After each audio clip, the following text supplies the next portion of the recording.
బెంగాల్లో ఓ బీజేపీ ఎమ్మెల్యేపై తృణమూల్ కాంగ్రెస్ నేత అబ్దుర్ రహీం చేసిన వ్యాఖ్యలు దుమారం రేపాయి.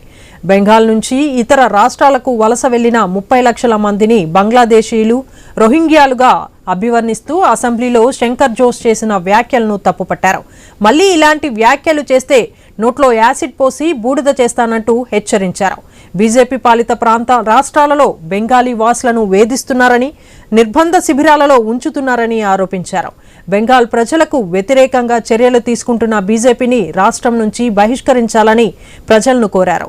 అబ్దుర్ రహీం వ్యాఖ్యలు బీజేపీ తీవ్రంగా ఖండించింది. త్వరలో ఎన్నికలు రానుండటంతో రాష్ట్రంలో బీజేపీ అధికారంలోకి వస్తుందనే భయంతో టీఎంసీ నేతలు ఇలాంటి వ్యాఖ్యలు చేస్తున్నారని బీజేపీ నేత కాగే ముర్ము అన్నారు.